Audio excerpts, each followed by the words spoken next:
આપણી સાથે અત્યારે ભૂપત ભાયાણી જોડાયા છે। ભૂપતભાઈ, વિસાવદરની ચૂંટણી અનાઉન્સ થઈ ગઈ છે, શું કહેશો? પહેલી પ્રતિક્રિયા આપની। મારી પહેલી પ્રતિક્રિયા બેન એવી છે કે લાંબા સમયથી મારો વિસ્તાર પ્રતિનિધિત્વ વિહોણો હતો અને પ્રતિનિધિ ન હોવાના કારણે રોડ રસ્તાના પ્રશ્નો, ખેડૂતોના પ્રશ્નો અને બીજા પણ જનતાને સીધા સ્પર્શે એવા પ્રશ્નો અટવાયેલા હતા। તો સર્વપ્રથમ મારી પ્રતિક્રિયા એવી છે કે હું ચૂંટણી પંચનો આભાર વ્યક્ત કરું છું કે ચૂંટણીની જાહેરાત કરી છે, તો હૃદયસ્થ ચૂંટણી પંચનો આભાર વ્યક્ત કરું છું।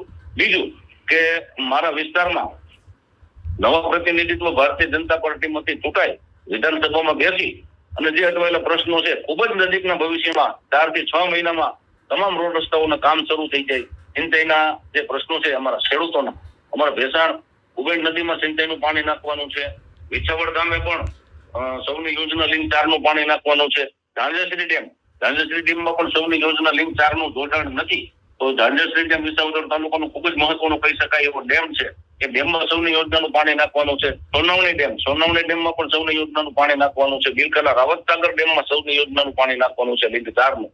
તો આ તમામ પડતર જે પ્રશ્નો છે એ પ્રશ્નને એક સારા પ્રતિનિધિ તરીકે બધા મળી અને સોલ્વ કરીએ અને અમારા વિસ્તારના ખૂબ જ મહત્વના કહી શકાય એવા કામો થાય અને હાલ નરેન્દ્રભાઈના શાસનમાં જે રીતે દેશની જનતા એમને પ્રેમ કરે છે, તો વિસાવદરની જનતા પણ એમાં ક્યાંય પાછળ નહીં રહે અને ન ભૂતો ન ભવિષ્ય એવી લીડથી વિસાવદર વિધાનસભાની ચૂંટણી અમે જીતવા જઈ રહ્યા છીએ। પણ ભૂપતભાઈ, આપને હજી ટિકિટ બીજેપીએ ફાઇનલ નથી કરી। ભારતીય જનતા પાર્ટી કોઈ પણ ઉમેદવારને બિન ટિકિટ આપશે એને સૌથી પહેલો હું ખભે બેસાડવાનો છું।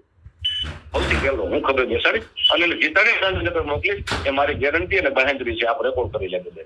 પણ ભૂપતભાઈ, અહીંયા સવાલ એ છે ને કે ટિકિટ કોને આપશે ભારતીય જનતા પાર્ટી? કારણ કે ભારતીય જનતા પાર્ટી વિસાવદર માટે તો એવું છે કે હંમેશા ત્યાં આગળ બીજેપી સિવાયના જ લોકો જીત્યા છે।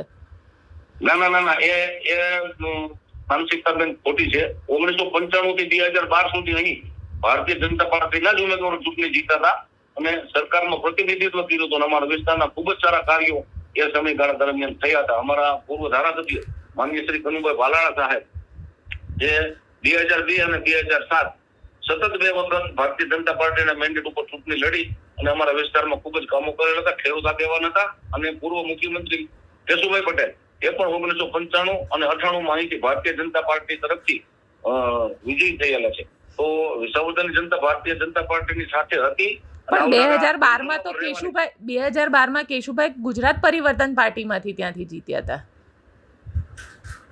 સમાજના વડીલ હતા, પૂર્વ મુખ્યમંત્રી હતા, કદાવર નેતા હતા અને કોંગ્રેસનું મેન્ડેટ નહોતું બેન ત્યારે 2012 માં કોંગ્રેસ તરફથી કોઈ ઉમેદવાર નહોતા। તો બાપાનો વિજય થાય એ બહુ સ્વાભાવિક વસ્તુ છે।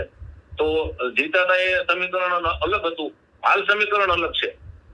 હાલ ભારતીય જનતા પાર્ટીનો કોઈ પણ ઉમેદવાર આવે ન ભૂતો ન ભવિષ્ય એવી લીડથી અહીં જીતવા જઈ રહ્યો છે બેન। પણ સવાલ એ છે ને કે ગોપાલ ઇટાલિયા તો ઘણા વખતથી ત્યાં આગળ પ્રચાર કરી રહ્યા છે।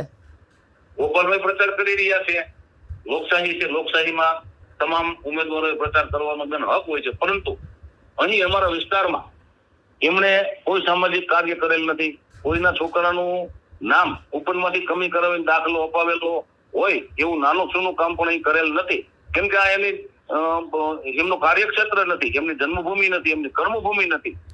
ખાલી માત્ર ને માત્ર અહીં ઉમેદવાર તરીકે આવીને પ્રચાર કરે લોકો મનોરંજન માટે જતા હોય તો એ ચૂંટણીના પરિણામમાં બેન તરત ન થઈ શકે। આપણે જોયું છે ગત નગરપાલિકાની ચૂંટણીઓમાં કે સમગ્ર ગુજરાતમાં ભારતીય જનતા પાર્ટીનો ભગવો લહેરાણો છે અને દિલ્હીમાં જે રીતે દિલ્હીની જનતાએ પણ આમ આદમી પાર્ટીને જાકારો આપેલ હોય, તો હું નથી માનતો કે ભૂપતભાઈ ઇટાલિયાને અહીંથી જીત મળવાની વાત તો બહુ દૂરની છે, પણ આ એમનું એક રાજકીય આત્મઘાતી પગલું પણ ગણી શકાય। વિસાવદર વિધાનસભામાં ચૂંટણી લડવી એ એમનું મારી દ્રષ્ટિએ આત્મઘાતી પગલું છે બેન।